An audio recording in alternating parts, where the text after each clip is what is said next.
Assalamu alaikum wa rahmatullahi wa barakatuh, ahibati fillah. J'espère que vous allez toutes bien.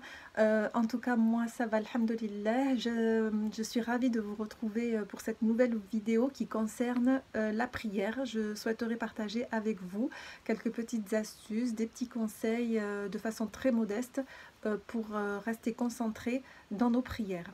Donc ces conseils sont à prendre ou à laisser.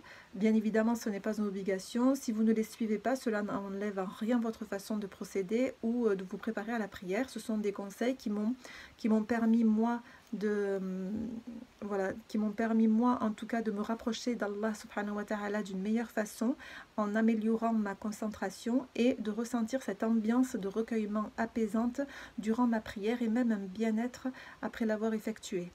Donc je vous invite à écouter la suite si cela vous intéresse, à vous abonner si ça n'a pas déjà été fait, voilà, afin de m'encourager pour que je puisse poursuivre, liker, commenter, dites-moi ce que vous en avez pensé, dites-moi si cette vidéo a été utile, j'espère en tout cas qu'elle le sera. Donc nous commençons tout de suite et restez avec moi pour la suite. Et c'est parti. Donc, pour commencer, la prière n'est pas valide si elle n'a pas été précédée par les ablutions et c'est par là justement que doit commencer votre concentration. Je vous conseille donc de les faire pour chaque prière, dans la mesure du possible. Évidemment, si vous ne pouvez pas, voilà, c'est comme je vous dis encore une fois, ce n'est pas une obligation. Mais dans le must du must, voilà, c'est de faire pour chaque prière vos ablutions, même si vous avez gardé vos ablutions de la prière précédente, parce que entre chaque prière, il se passe des choses dans nos vies. Nos membres vivent, on fait des choses, on va à des endroits et donc il est possible que on ait fait quelque chose ou dit quelque chose qui soit détesté par Allah subhanahu wa ta'ala et on n'en est peut-être même pas conscient. Donc le fait de faire nos ablutions, ça va effacer nos péchés. Il existe un hadith où il est mention du prophète sallallahu alayhi wa sallam qui disait quand le croyant fait ses ablutions et se lave le visage, tous les péchés qu'il a commis avec ses yeux s'enlèvent, partent avec l'eau. Et quand il se lave les mains, eh bien, tous les péchés qu'il a commis avec ses mains partent avec l'eau. Lorsqu'il se lave les pieds, eh bien, tous les péchés vers lesquels il s'est dirigé partent avec l'eau. Il existe encore plein de hadiths authentifiés par Al-Bukhari et Muslim qui rejoignent celui que je vous ai cité à l'instant.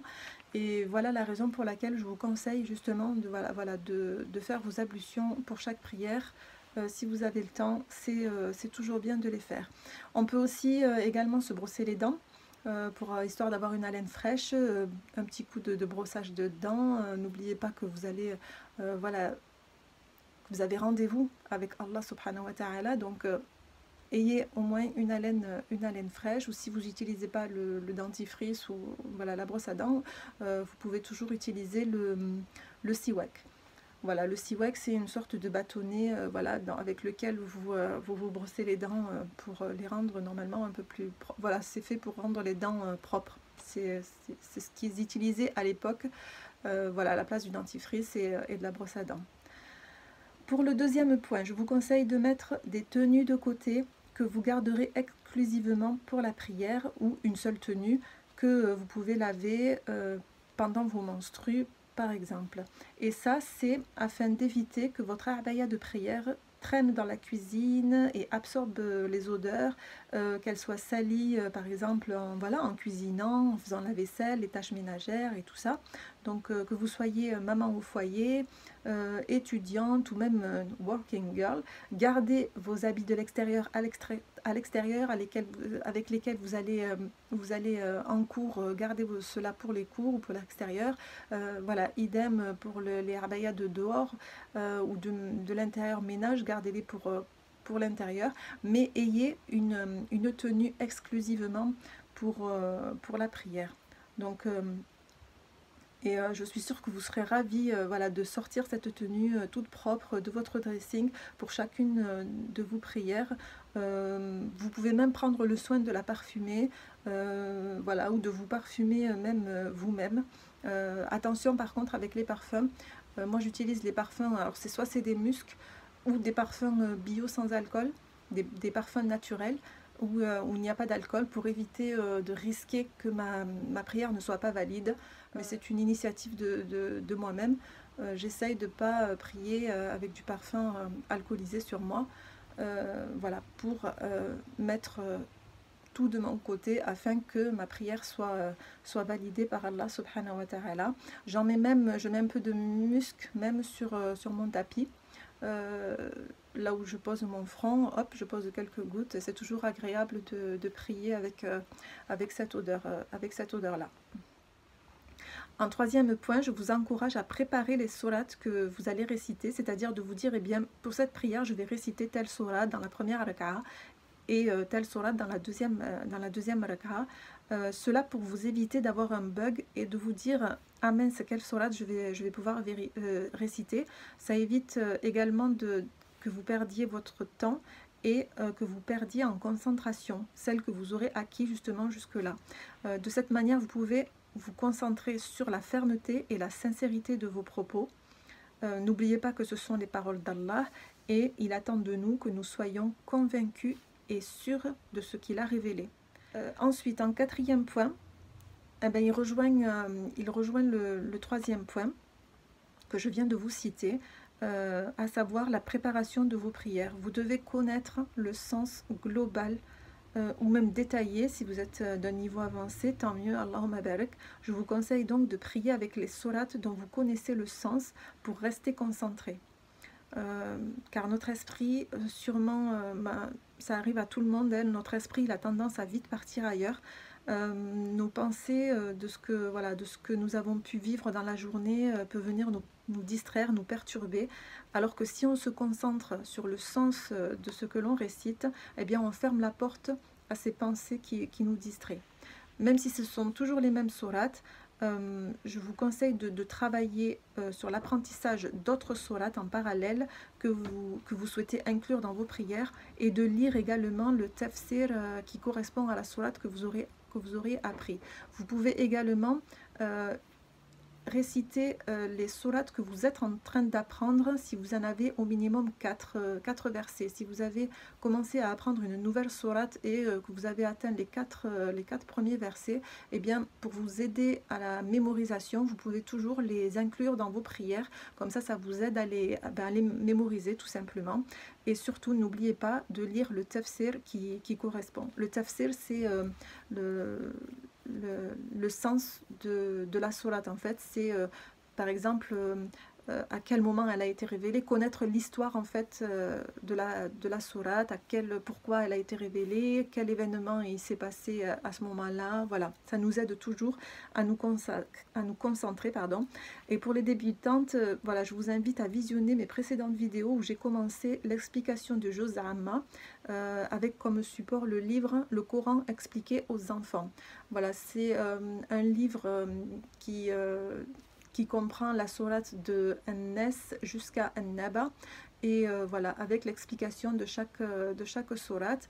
Et j'ai mis ça en vidéo, voilà, voilà, c'est peut-être un peu plus facile d'écouter, de prendre voilà 5 minutes pour écouter et de vite comprendre le sens de la sourate, voilà, qu'on retient peut-être plus facilement pour celles qui n'ont pas forcément le temps de lire.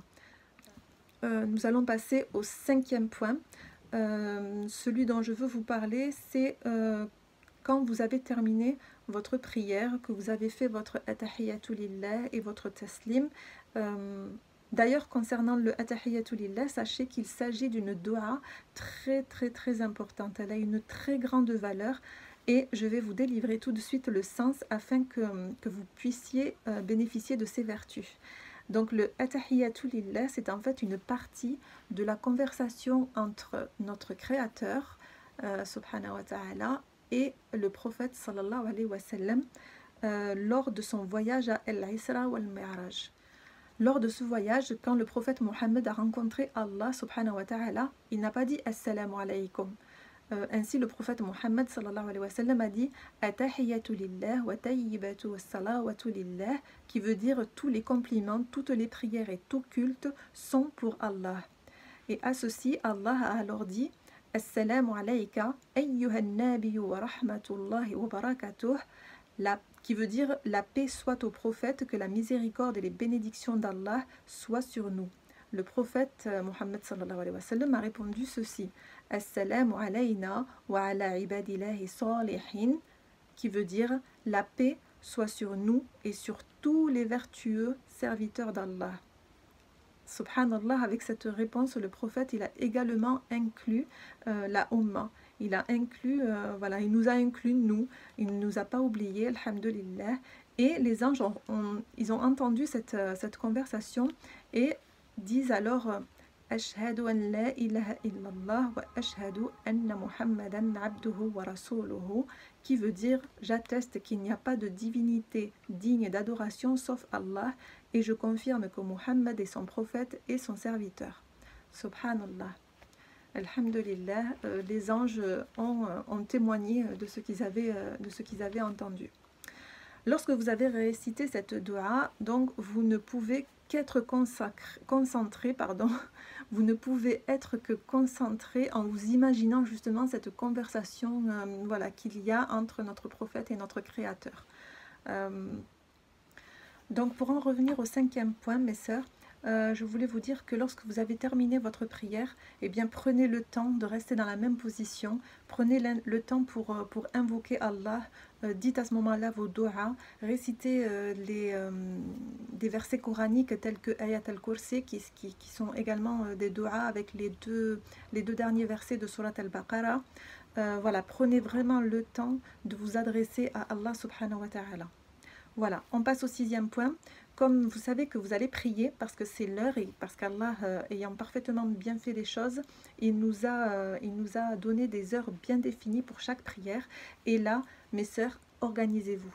Organisez-vous afin de prier aux heures bien définies, aux heures prescrites. Quoi que vous soyez en train de faire, eh bien, essayez de le mettre de côté, le temps d'aller prier.